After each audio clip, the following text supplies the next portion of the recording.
It's my pleasure to introduce our next speaker. Continuing our world tour, we're now going to enter chapter 1 of a 2-chapter engagement with the horse cultures of West Africa, in this case from an archaeological lens. The Department of Anthropology, and I guess you have an office in this building, so you count as part of the CU Museum's own doctoral student, Olumide Ojerdiran, who's going to talk about horses in the Old Oyo Empire of West Africa. So please give him your time and attention and a warm welcome. Thank you. Make sure to use the mic close to your... Okay. Yeah. So last summer I worked on some material from West Africa, from Old Oyo Empire.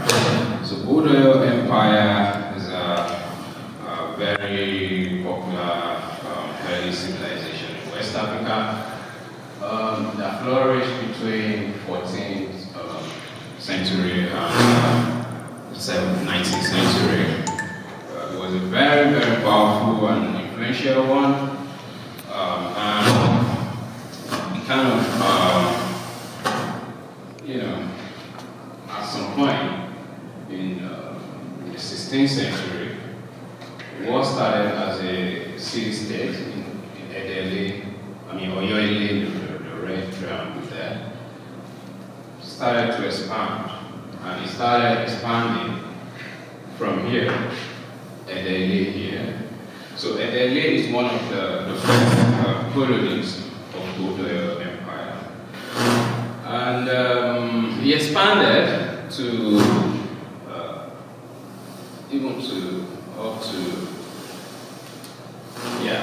up to some areas that now another country now, Benin Republic, and even up to Togo in West Africa. So my research last summer was based on Edele here, which is the first colony of Oyo, one of the first colonies of Oyo. Research has been done on this site. It started in 1956 by Frank Willett, and also research is ongoing. But all of this, most of these researches have been, based on pottery, ceramics, tradition, beads, and other materials. Nothing has really been said about animal-human relationship. Another thing is, Oyo is not just a site to me. It's actually the place that got me into archaeology in the first place. In my undergrad, I learned a lot about other part of the world in terms of zooarchaeology, human-animal relationship, but nothing was really said about West Africa. And I began to ask questions. And the answer I got was that bones don't really survive in West African soil because it's so acidic. So after my graduation, I was opportune to join Professor Ojediran, the back there. He came for a field work in Nigeria, and I just volunteered. And as we were excavating, I was able to excavate a particular thing that looks like a bone. And he immediately recognized it as a horse tooth. And that kind of changed my perspective about animal-human relationship in Nigeria. I think we actually have bones, but maybe because we don't really have a lot of people working on zooarchaeology, and that's why nothing has really been said about it. So after that, I proceeded to Paris to start studying zooarchaeology. Yeah, so Oyo is very important to me personally, and I've been working in Oyo since then. So last summer, I just wanted to have an idea of what happened in Oyo Empire in terms of animal wanted to understand some of the roles of animal in all of the, the strong political economy of Oyo Empire, and also just to understand human-animal relationship in general, Oyo Empire and West Africa at large. Also, to verify some of the information we have about, especially horses, from books, to see how some of these things correlate with what I find looking at the books. So, my research took place in 2 labs. The first picture I was in Northwestern University in the laboratory, the Material History Laboratory, which belongs to Professor Ojediran. And that was where I kind of did like the initial identification of those bones. I had to like separate what I thought were donkeys or horses or equids in general from other bones, and then brought them down to the museum here where I did all of the other analysis. So my methods were so simple. There's no complicated method at this stage of the research. I just did like a physical observation of bones, basically to understand, just to identify if there are some paleopathology or markers that can tell me anything about human-animal relationship. And I also did it by just comparing with the reference collection we have of modern bones in the laboratory upstairs, and also used some available online resources and even published data. So the first result I got, the first thing I saw is that I found a fracture in particular tooth, which is what we call a step-like fracture. And this fracture is typical of what you have. So it's typical of what you see when the mark, that's the mark, the metallic bead inserted in horse mouth will leave. Over time as you pull that stuff, it leaves this little mark of bone, and over time it becomes like this. So as you ride your horse, just remember that this is what you cannot do to them. The second one is I found a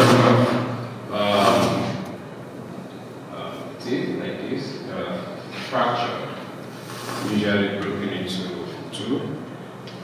Most of them actually is like 6% of the material I found, which are nearly the cranial part of the animal, but fractured this way. And these are not post-depositional fracture. They came from before it was deposited, before the bones were dumped. And I kind of think it was intentional. It wasn't just by chance that they broke all the bones like that. And that was actually talking about maybe the preparation, some of the activities involved in the preparation, and that they were trying to get at something. So this one is that it's about 3 teeth that were kind of different from every other one I found. I know that when I was going to do the research, I had in mind that I was going to find a lot of horses. I didn't really think about donkeys, and that was because that is what I found so far in materials, publications. Donkeys are not really talked about when it comes to Oyo Empire. Donkey and horse and donkey are like sheep and goats. They're so difficult to distinguish, to differentiate when it comes to the bone aspect. When looking at them, the live one, it's sometimes easy to differentiate them. So this is one of the markers I use, few ones, the protocol, and you can see just the shape. It's different from horse. So from this I know that we have at least 3 donkeys from the collection. And also I found some evidence of people trying to, process, another evidence of processing of bones. This time it's on the jaw of the mandible, and you can clearly see that these are cut marks of people trying to go from the processing the animal. The other thing I found is a lot of sub-adults, a lot of juvenile, like this. This mandible is like, some of the things are just dropping. And it shows it's probably below 6 months. So this kind of talks about the death of this animal. But this is a horse. It's not a kind of animal that you acquire and kill it at a young age. So I'm inclined to think that these are not people killing the juvenile, and it's probably due to something else. Another interesting thing is in terms of the bone in general. So I was lucky to find a complete long bone. So I tried to compare the bone with modern horse that we have in the lab. We can just look at the ruler, the scale.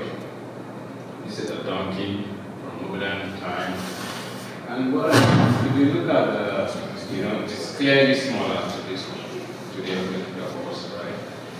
And this is donkey, almost the same size, but I was going to say it's a donkey, but when I started looking at the markers that we use to identify donkeys in terms of shape, the structure of certain part of the bones, I realized that it looks more like a horse than a donkey.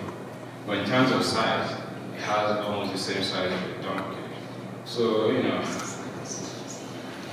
something is going on here. Probably there's just a breeding culture where they have a lot of small statured horses. So that's what I think at this stage of the research about horses. So, all of this kind of bring all of the evidence together, and even though this research is like a preliminary, we can already see that the relationship between the animals like equids and humans is kind of very complicated in terms of they were consumed, of course, we were eating, and the breaking of the teeth tell us about how they try to get at every aspect, every meat available on horses and donkeys, and even to the extent of opening the teeth to get the pork, which is just a very small content. So we know that they had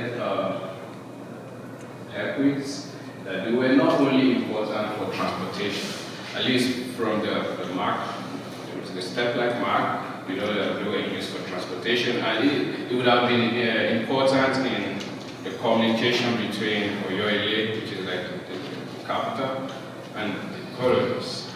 And of course, Oyo is also known for its cavalry tradition, so they probably used them in war. So donkeys are also important, even though they're not really being talked about. And I think this is one of the things that the research is trying to tell me, and trying to look at other aspects of animal-human relationship that are not really considered. And so we have a lot of juveniles, which I already said they are not. I'm sure they are not, intentionally killed. So it's actually possible that some of these, this kind of talk about the health condition of animals because that aspect of West Africa is, I believe it probably have a lot of diseases that these horses or donkeys have to like struggle with. And some of them were not able to survive the struggle and they died at a very young age. So for now I think some of these interpretations are tentative. Research is still ongoing. But it has helped me to understand some of the questions that should be raised. And as I proceed with my studies, I'm going to continue working on this and probably bring people more reports on how it's going. Yeah, so the project was funded by Center for African American Studies, and also I'd like to thank Professor Ojeridan for giving me those materials to work with, and for always being helpful to my scholarship, and my amazing advisor for his contribution always.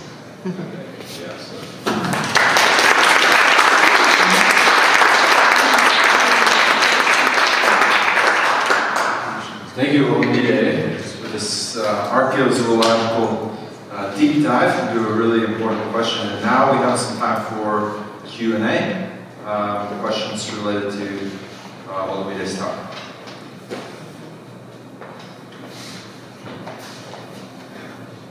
Thanks, I'm used to this. So I was wondering if you could talk a little bit more about have the same problem, the archaeological context that the remains were found in. Was they all in kind of one same area of the site? Were they commingled with other animal remains? What's that look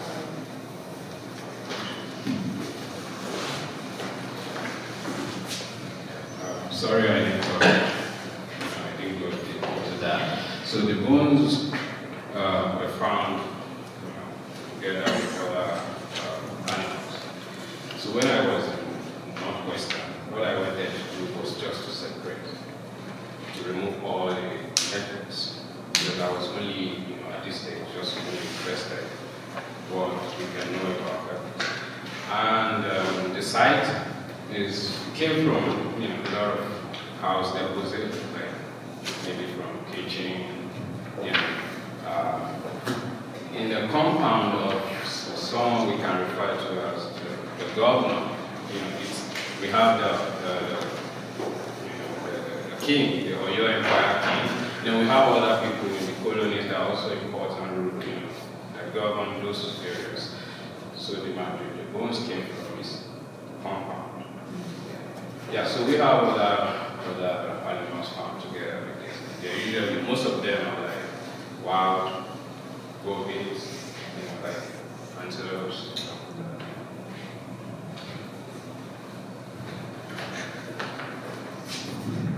Next question.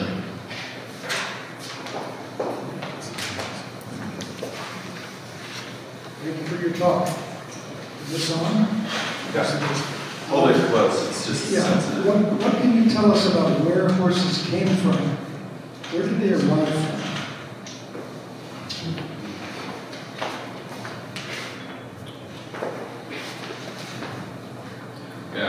I feel like hold it close. William is like the best person to answer that question. But the little thing I know about where they came from, I think they evolved in Northeast Asia, right? Mongolia, those areas, and then moved around the world. So in West Africa in particular, horses and everything, like horse riding equipment, actually came in from the Arabian. So we had a lot of interaction with the Arabians, pre-colonial era. So the horses we know from Oyo initially came in from there, and then Oyo started probably having breeding their own kind of horses. if you want to learn a little bit more about the story with horses, please make sure to attend our keynote lecture here tonight at 7:30 with Professor Ojediran, who will give a dive back into a lot of these questions. There's much that we know and much that is ongoing in learning on these things. So, but I think we have a moment for another question or two. Our next speaker, Dr. Thomas Andrews, is flying by the seat of his pants in here, and we'll be here for an 11:30 start, but because we are a few minutes early, why don't we take another coffee break here until